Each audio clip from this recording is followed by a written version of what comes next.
Hi everyone, I'm Airier, and today we're going to check out A Fan with Too Much Time's next episode of Star Wars vs. Warhammer 40K. Lucky 1313. Yeah, not even going to touch the obvious joke about 13 lucky number, that's funny. Right now, I just want to jump right into this because I made the mistake right before this video of thinking, I could definitely watch reactions to Graduation Trip. I could definitely not watch reactions to Graduation Trip, and I need a distraction so I don't start bawling at random on the video. Also, if I start bawling at random on the video, this is why. Yeah, so we're going to jump right in and use this admittedly amazing bit of writing, because fans have kind of really damn good, to distract myself from existential depression. Yeah, if you know what I'm referencing, you understand. I am so sorry. So let's get started. You guys know the deal. There's a link below to the original video. Hit it up. And if you're done, don't forget to leave a like and subscribe if you enjoyed the video. And I'll see you guys at the end. Or, well, no, technically I'll see you in like 5 seconds because I'm about to switch over. Why do I say that? I do say it multiple times. Why? Oh, yeah. I have no idea. I still don't. I'm weird. Who'd have thought? Let's get started.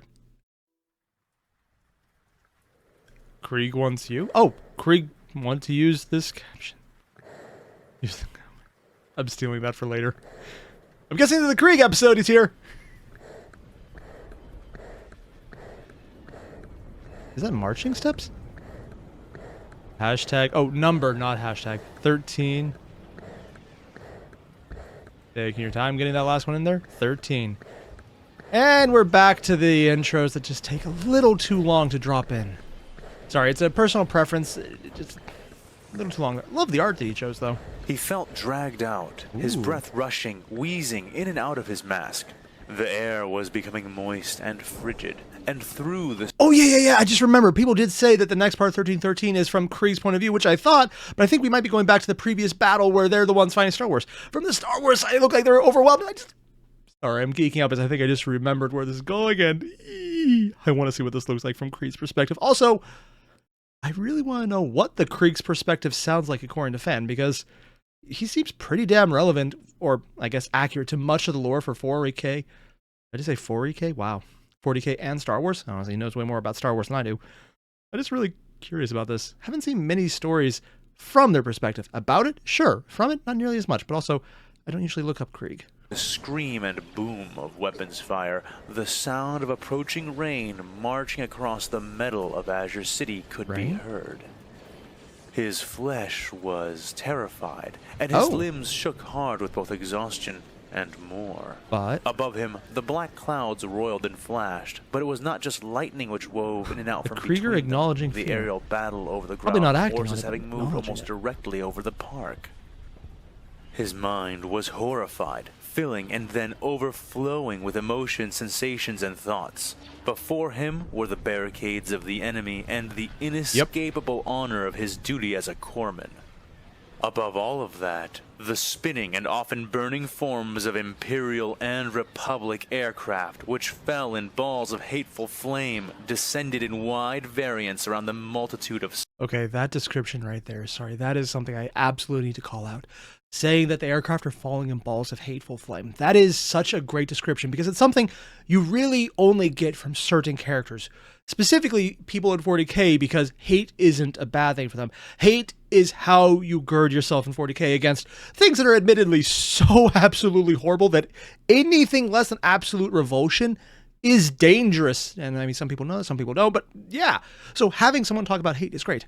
What I also love is because we just came off the Star Wars side where it was very clinical and broke as it went and becoming more emotional, but it never reached the point of saying this is a hate thing as a random description when he was calm of mind. Here, this guy is not calm of mind. He's honestly way more emotional than I figured someone from Krieg would be. I mean, yeah. This is actually really cool way to hear it. But I love how just that little description alone is such a differentiation from the previous viewpoint. And this is something I just absolutely love.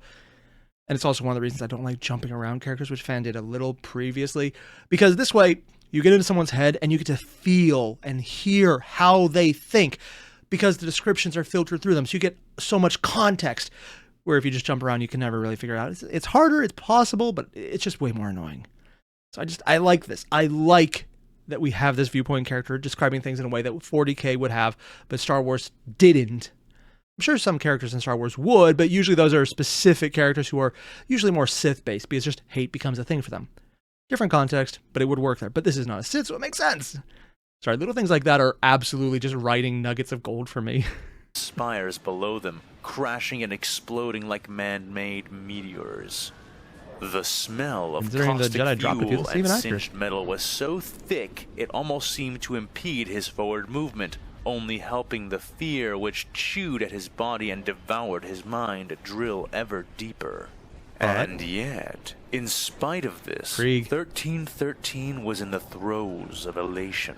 His spirit soared such that he barely felt the pain in his bruised legs or the weight of his gear as his aching booted feet pounded down on the broad, pale metal avenue of the alien hive city.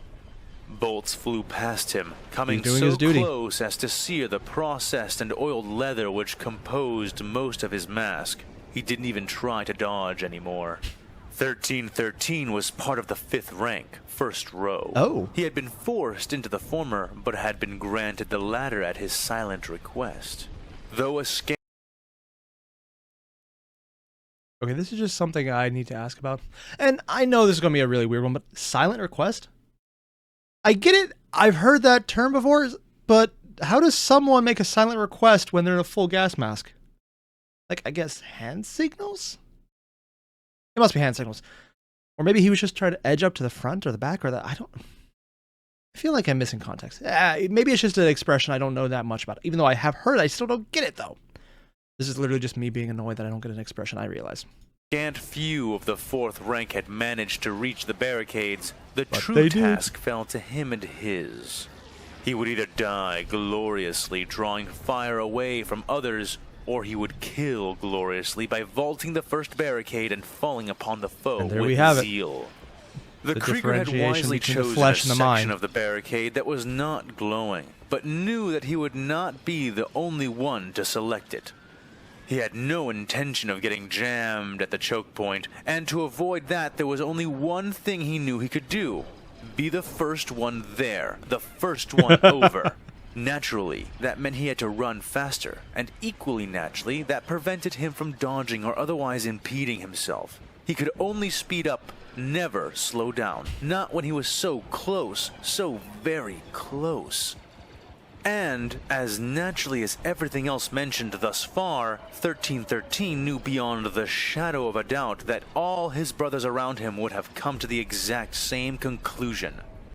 Would it be better to find a different way then? Never mind, Krieg. That would never occur to them. Also, I love this right here, how we talk about how the flesh feels terrified, but he's literally elated. Just like, it's that, yes, this is the human level, and then there's the Krieg, which makes them kind of unique. The fact that this is literally ecstasy for them. I really should clarify that for YouTube's sake. I do not mean the substance. I mean the emotion, the thought process of ecstasy. Feeling the elation there. He was aided in his attempt by the fact that he was the fastest man in his platoon, despite being a fresh recruit from the death world of his decanting. He was impaired by the... Wait. What? Despite being a fresh recruit from the death world of his decanting. Of his decanting. Oh, because, yeah, they're basically test tube babies who are... I've heard a lot of people say things about them, and honestly... I don't even know if there is a canon answer. I've heard some people say they're definitely not clones, but they're definitely clones. Other people say, no, it's basically in vitro fertilization. In vitro fertilization. There's the word! Hi, everyone, I'm an English major who can't English. And then some people have said, no, it's people. Egg, embryo, yep. But it's also flash grown, so even if they, want to survive, they're not going to. Also, they don't ever need to worry about that because they won't. I don't know, and I don't actually know if there is an official answer or if it's not contradicted multiple times because it's 40K lore, which is the thing that does. I don't know, yeah. But he said decanting, so at least at this one, talking about test tube babies and maybe actual in a tube is how they're going with this one. He was impaired by the equally true fact that he had nearly broken his legs falling to rescue the Major earlier that day. Oh. But the combination of both was what ensured his success. Had he been faster, as several of his brothers were, he would have been targeted en masse by the focused fire of the gleaming white soldiers who huddled behind their emplacements. But had he been slower, his hand would not have been the first to land on the lip of the barricade. The clone standing there had fired a volley at another Krieger who had been just in front of 1313 and had not been fast enough to catch the second guardsman after. Ooh, sorry. I like the little audio effect. You could hear the blaster bolt fire in the background. Also because I don't think that if there is an official lasgun sound effect, if only because No, there definitely is because it's in Darktide. I just can't think of what it is. Mostly because when I'm playing Darktide, I literally don't pay attention to that because I'm usually dying horribly. Yeah, I don't play well. I suck. I like the game. I just really suck. They're killing the first. The corpsman did not scream or cry out, focusing all of those things into his body and purpose as he vaulted the barrier, one hand holding his lass as he braced the butt of the weapon in the crook of his arm, while the other hand landed and pushed against the wide lip of the barrier in question. He didn't make any noise more overt than a grunt as he planted a hard kick into the clone trooper's chest, knocking the Republic soldier back and creating space for himself to land. The clones beside him swung to face him and fired. The first shot flew wide as the head of the clone who shot it blackened, the soldier screaming as his flesh and brain cooked in a spray of last shots that came from beyond the barricade. So they're shooting in too. The other shot was much more precise, but 1313 managed to duck it by charging forward, bracing his lasgun in both hands and aiming the bayonet towards the enemy as he did. The clone he had kicked was recovering swiftly from his stagger, but his DC-15A blaster rifle was heavy and had a very long barrel. He swung the blaster down to fire it and did, but the end of the barrel cracked against 1313's hard helmet, firing behind the Krieger as he rushed in. The corpsman almost stumbled into the clone as You know what? I'm just going to say it. That's one way to use your head!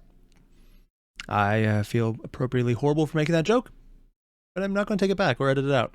He thrust forward with the bladed end of his weapon, just managing to catch himself before going down. The Republic soldier cried out, white armor splitting and cracking as hardened Mechanicus-forged steel slid into him. They both hit the back of the second, taller barricade and collapsed in a tangle. The remaining clone turned to fire, hesitating as he stepped back and tried to safely shoot 1313 despite his proximity to the pained, groaning form of his pod brother. I feel there's a joke in here about not firing into combat as a 40K rule mechanic and someone applying that to an actual narrative. There's a joke in there for that, but I hate that rule and I'm not going to acknowledge it. That hesitation cost him as another Krieger vaulted over the same spot 1313 had just come in through, knocking the barrel of the clone aside and beginning a grapple. 1313 did not pause or hesitate as he pulled the trigger of his weapon once, Carapace twice, armor on and then top a third of that. time, satisfied when the clone ceased its screaming. Leather. The Imperial pulled back and away from the Republic soldier as the jerking movements of an all too familiar human death row took possession of the replique's burnt body. The Krieger turned just in time to watch his own brother, 1315, finishing with his clone combatant. The two had wrestled to the ground, losing their weapons in the struggle. 1315 had seized the clone's helmet, ripping it away before clasping his gloved hands around the Republic slave's neck. In response, the clone at first clawed at 1315's unflinching masked face before clasping his fists together and raising them. He brought them down again and again on the Krieger's face, cracking the lenses of his mask and damaging the respirator tube, but okay, this is going to be a silly question, but just how strong is a clone? Like, to actually damage things like this. On normal human strength, yeah, you could do it, but I mean, is their armor really tough and it gives them a lot of extra heft? Or, like, that seems like it would be a real hard feat, but maybe I'm wrong. I mean, it's mostly leather, but I just... The tube, maybe that was delicate? No, they don't build delicate things in 40K. Except for guardsmen. But that's different. That's more of a meme than anything else. Let's try our Nothing clones. the clone Probably did should figure could that make out. 1315 release his ever-tightening grip. 1313 busied himself with firing over his brother's shoulder into the ranks of the clones lining the barricades, many of whom were already dealing with Kriegsmen in their midst. When 1315 had finished his grisly work, he looked at 1313 through the empty eye holes of his mask, the lenses completely dislodged. Ooh. Yellow, bloodshot eyes gleamed in that darkness, and with a nod, 1313 knew to move forward and take. Now that's interesting. I don't actually know if they have a canon eye color. I know it's kind of like in Cadia, where it's very much purple is their thing due to, it's definitely not a warp mutation, it's definitely a warp mutation. But is every eye for Krieger yellow? I don't actually know if that's just a thing the fan chose, or if that's specific to them. Take point. The double-layered barricades Whoa. meant that, even now, they were still losing Kriegers. But as more and more of them made it to the first layer Kriegers of is not barriers, exactly odd. the difference was becoming clear. Moving among these confines, even when under fire, was their speciality, and the clones stood no chance within close range. Some of the Republic's sergeants and other officers appeared to have requisitioned some potent combat knives prior to the battle, but the rank and file had no such armament, and it Because they are not melee fighters. Even at close range, they still shoot. showed. Yeah, that makes The sense. Imperials, by contrast, drew entrenching tools, combat knives, and bore their bayoneted They brought rifles the as they shovels! poured into the close confines behind the barricades. The touch of their forward force is like acid other against things. the Those pristine shovels. white defenders. The Heavy roiling shovel clouds noises. above them released blasts of cold wind, and soon rain as well. The approaching and then thickening sheets of freezing water reflected the light of blast fire and blaster bolts as it swept over the embattled positions.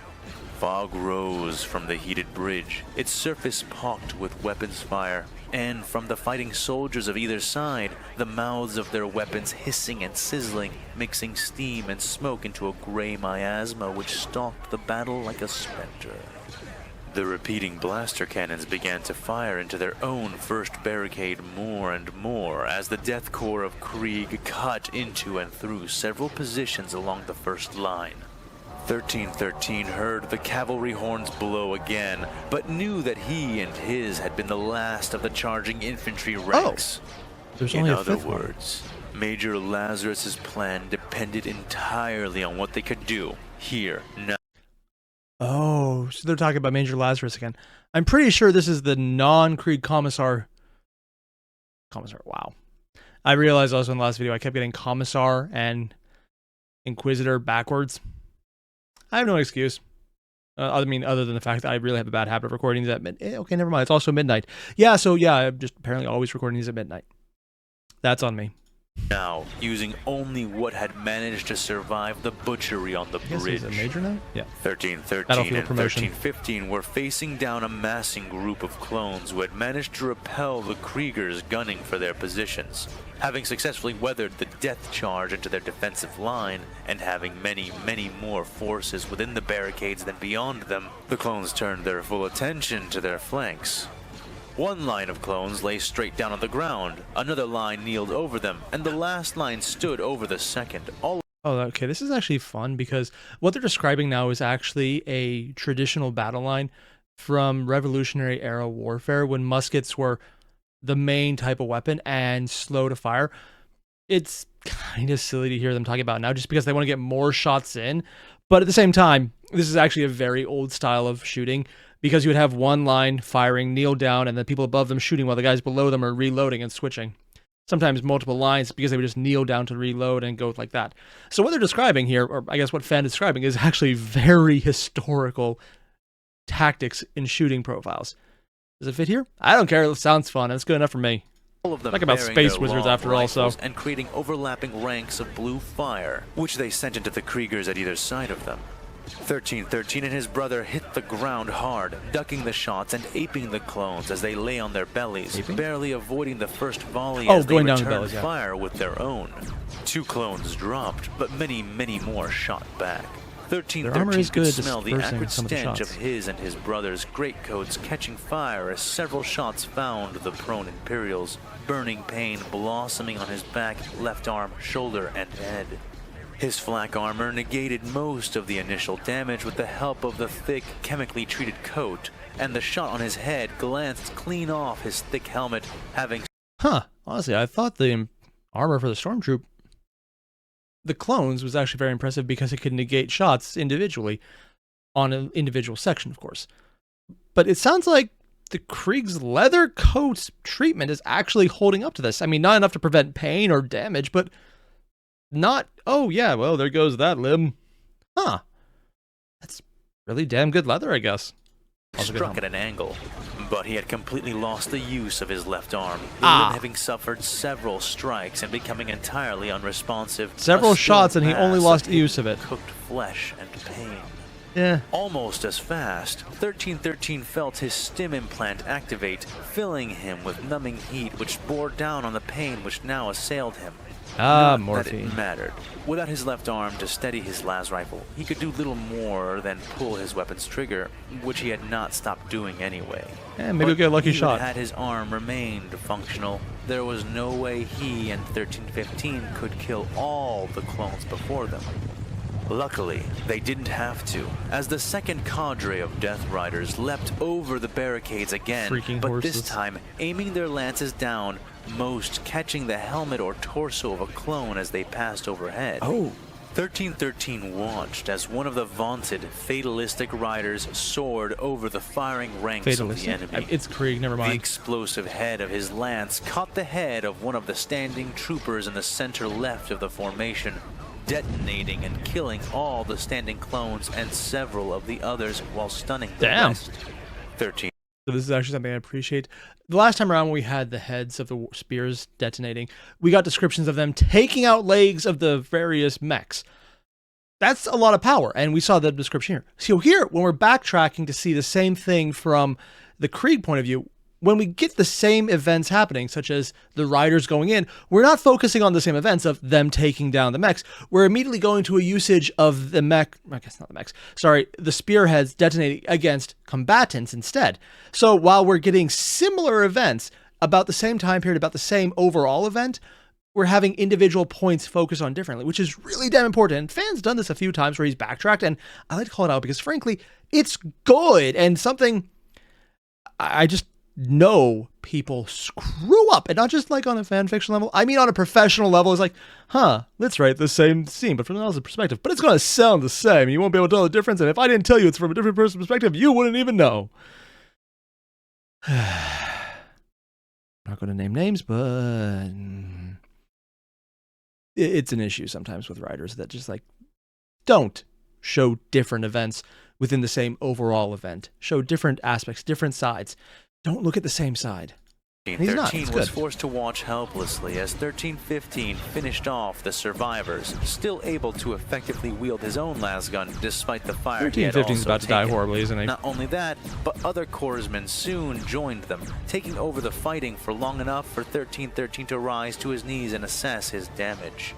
From what he could tell, he would live, which was a shame because he could not tell if his left arm was even still attached to his body under the burnt tatters of his coat's sleeve. That is a lot. He did his best to pat out the scattered flames which feebly licked at his chemically drenched uniform and discarded his lasgun before going to 1315. Oh? He was in an even worse way, still laying on the ground, his back and shoulders littered with scorch marks and deep burns. 1313 patted down the flames there and saw right away why his brother had not risen. Dead? The corpsman had received damage to his spine in 2 locations, both around his waist. Both would mean he was paralyzed from that point down. Yeah, there's only one way to do this. Considered drawing his combat knife and ending 1315 swiftly, but his brother's words halted him. Drop me up and go.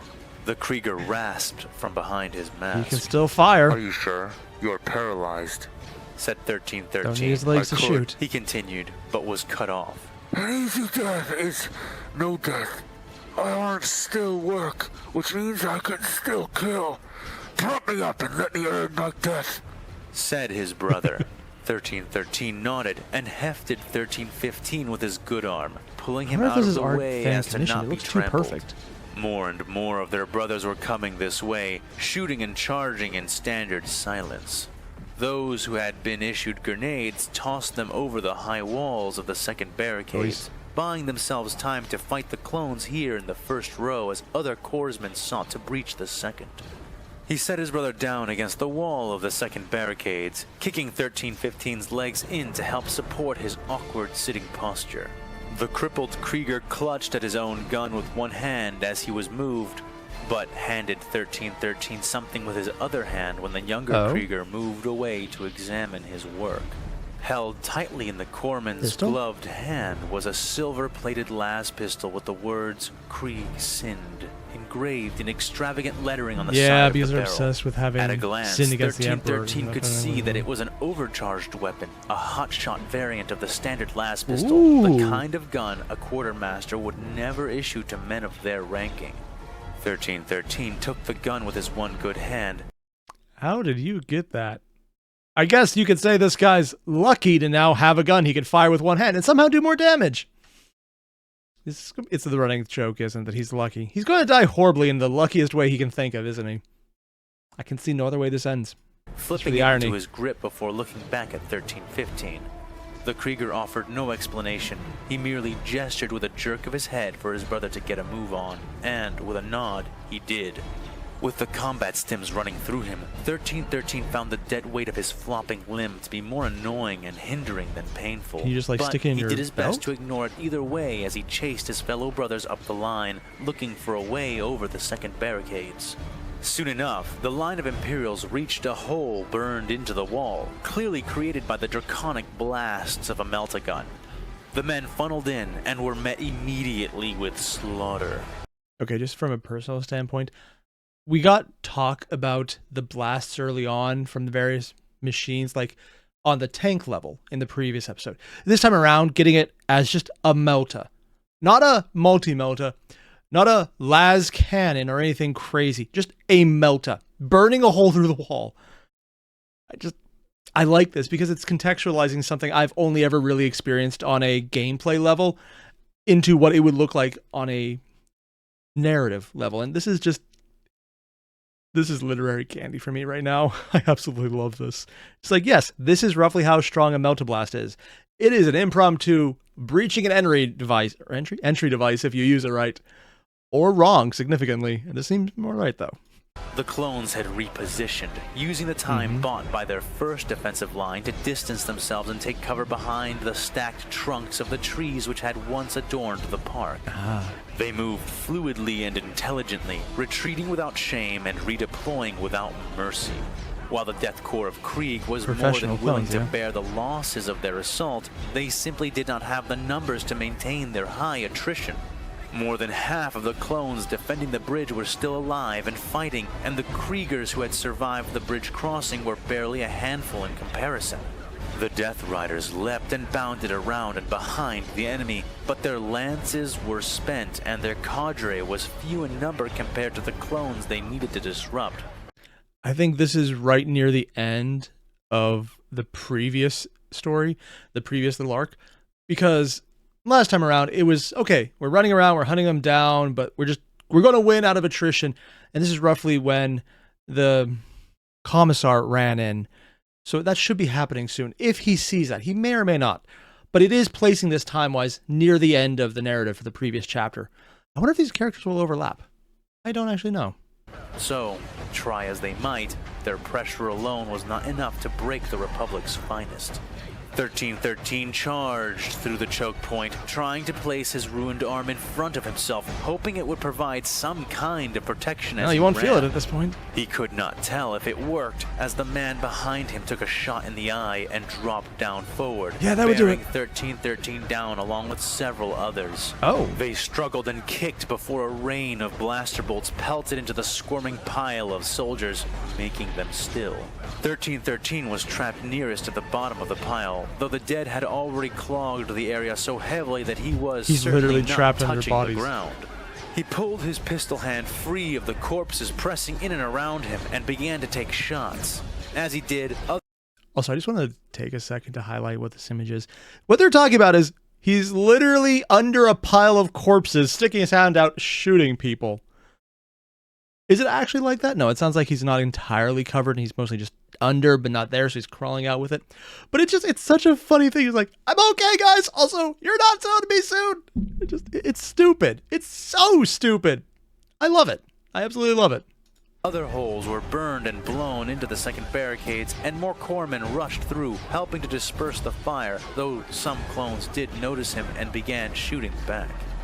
However, it was difficult for the clones to know which body in that pile belonged to the arm that was shooting at them, and while several clones I guess it was just a scored random arm. headshots, it was on the dying men who were not attacking. 1313 paid them back with shots of his own. Finally, one of the Kriegers managed to get close enough to successfully pitch a grenade into their cover, scattering the clones. He held them and down by using the 1313 dead the time bodies as he needed to struggle unintentional free cover. of the pile around Because he doesn't have anything else. There were so few He's of so his brothers freaking lucky, left yeah. that they did not even trample him as he extricated himself. Oh. Though perhaps this was due instead to how clogged his choke point had become, with men piled nearly to growing height behind him. Pretty damn high. 1313 marveled at his terrible luck. How on Krieg's damned surface had he managed to survive this long? It didn't matter, he told himself, as he could plainly see that the clones Oh yeah, because Krieg are absolutely looking to die because that's how they repent, and he hates his luck because he survived. Ah, really? Ah, oh my god. were starting to push them back, something which only happened just before defeat became inevitable. After all, Kriegers did not retreat. Not ever. Yep. He saw the clones that had been driven away returning to their positions, some sending wide shots at him, which he ducked, running towards them instead of seeking cover among the fallen around him. The corpsman opened fire, his bad arm flopping back and forth, his combat stim starting to wear thin as the rain continued to pelt his uniform and mask. He couldn't tell how effective his shooting was through the mist and rain, but he hoped to kill some of them before they honed in on him. Time seemed to slow as he watched the long spines of their Xenos weapons barrels protrude from over the logs and branches of the fallen trees. He watched as one fired, and then another, and another. He tried to duck, but his feet felt uncoordinated, his adrenaline also beginning to fade now, leaving him devoid of much of his strength. Because he took damage that's probably supposed to be given the stim of, okay, you're going to die soon, so get a little more utility out of it. But then he didn't die, and it probably wasn't designed to go long-term. Because of his own luck not dying. Pain was flooding him from where it had before been staunched, but it was not doing it fast enough to prevent him from trying to complete his charge.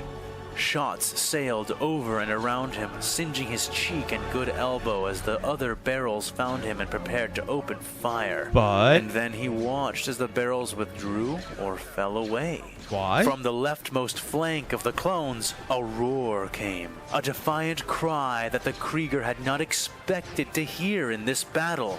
Cadia stands! Because Lazarus and his troops are Cadian. Yeah! Oh, dude! The war cry was accompanied by the flashing of weapons fire as soldiers wearing Cadian green and tan laid into the clones from their exposed flank.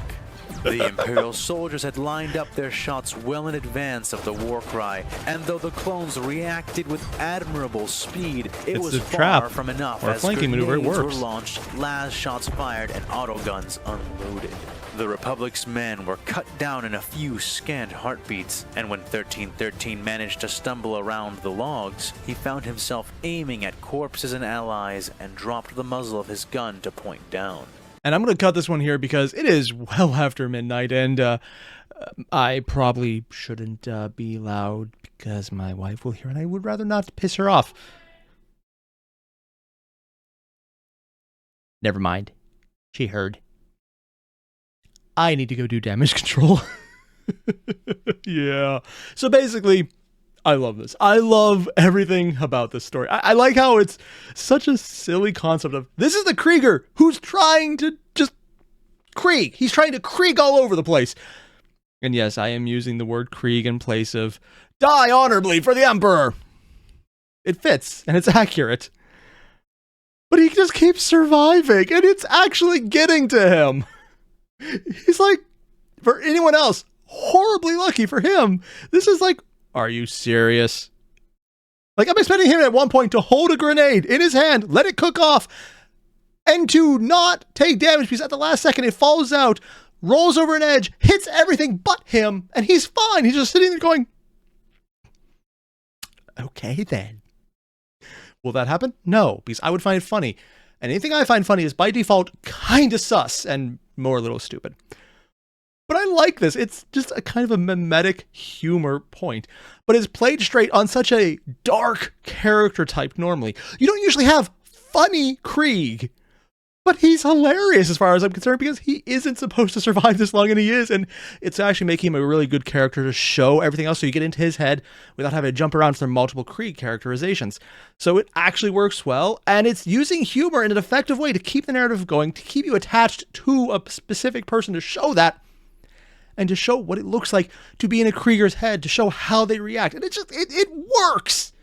This level of humor wouldn't work anywhere else because anywhere else, you expect more serious and you need more serious. Here, you have his mind, how it works, and the fact that he's lampshading it just briefly about how is he still alive and being upset about that, that is just perfect. Basically, this was the right choice to get my mind off some other things that I will not remind myself of. So I made the right choice, yeah.